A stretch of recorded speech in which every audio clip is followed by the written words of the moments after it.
হঠাৎ একটা phone call আর চারপাশে আগুন। আর কয়েক ঘন্টার মধ্যেই বাংলাদেশের 16টি পরিবার হারালো তাদের প্রিয় মানুষকে। সৌদি আরবের রিয়াদে একটি সোফা কারখানায় ভয়াবহ আগুন। সেখানে কাজ করতেন 17 বাংলাদেশি। আগুনের পর বেঁচে ফিরেছেন মাত্র একজন। সৌদি আরবের রাজধানী রিয়াদের একটি সোফা তৈরি কারখানায় ভয়াবহ অগ্নিকাণ্ডে 16 বাংলাদেশি শ্রমিক নিহত হয়েছেন। সবচেয়ে হৃদয় বিদারক বিষয়, নিহত 16 জনের মধ্যে 13 জনই নওগাঁর, আর 2 জন নাটোরের, একজন রাজশাহীর। অর্থাৎ একটি বিদেশি কারখানায় আগুন বাংলাদেশের উত্তরাঞ্চলের অসংখ্য পরিবারে নামিয়ে দিয়েছে শোকের ছায়া। ঘটনাটি ঘটে রিয়াদের শিফা থানার মুসা সানাইয়া শিল্প এলাকায়। স্থানীয় সময় 9 আগস্ট দুপুরের দিকে কারখানাটিতে আগুন লাগে। প্রথমে হয়তো কেউ বুঝতেই পারেনি কতটা ভয়াবহ হতে যাচ্ছে পরিস্থিতি, কিন্তু খুব দ্রুত আগুন ছড়িয়ে পড়ে। চারদিকে ধোঁয়া, ভেতরে শ্রমিক, আর বাহিরে অপেক্ষা করছে ভয়াবহ এক বাস্তবতা।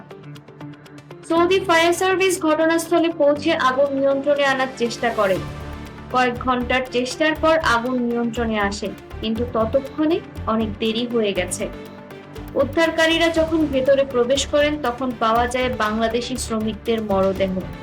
একজন নয়, দুজন নয়, 16 জন।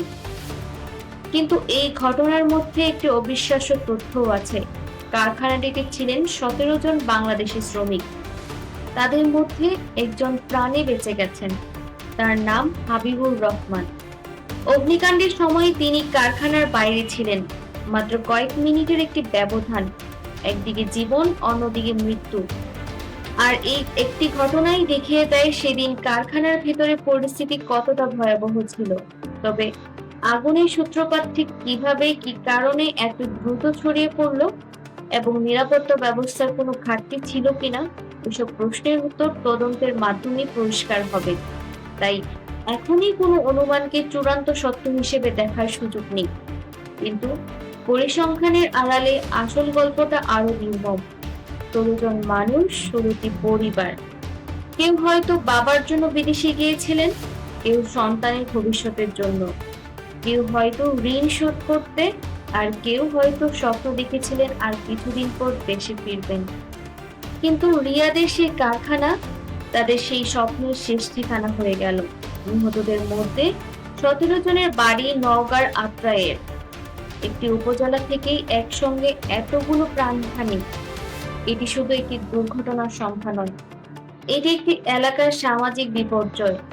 নাটোরের নলডাঙ্গা থেকেও হারিয়েছেন 2 জন, আর রাজশাহীর বাগমারা হারিয়েছেন একজনকে। একটি মানচিত্রে এই 3টি জায়গা হয়তো মাত্র কয়েকটি বিন্দু, কিন্তু সেই বিন্দুগুলোর পেছনে রয়েছে 16টি পরিবার। এই ঘটনা আরো একটি বড় প্রশ্ন সামনে নিয়ে এসেছে।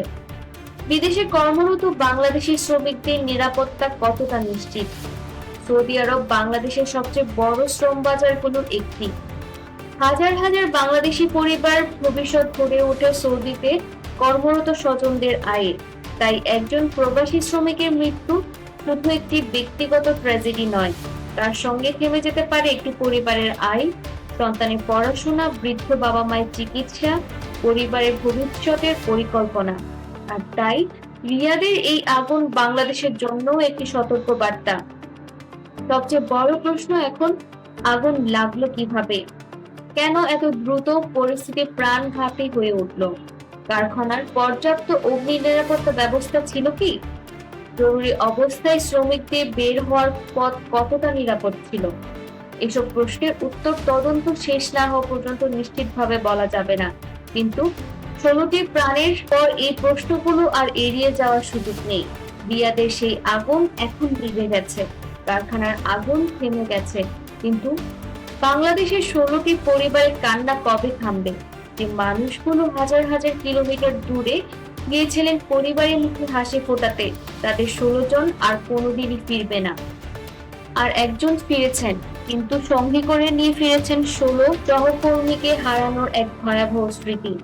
এই ঘটনা শুধু একটি প্রশ্ন নয়, আর কোনো বাংলাদেশি শ্রমিকের জীবন যেন এইভাবে বিদেশের মাটিতে ঝরে না যায়, সেটাই এখন সবচেয়ে বড় দাবি। গ্লোবাল লেন্স বাংলা বিশ্বের গুরুত্বপূর্ণ খবর, মানুষের গল্প আর ঘটনার আড়ালের সত্য নিয়ে আপনার পাশে থাকবে।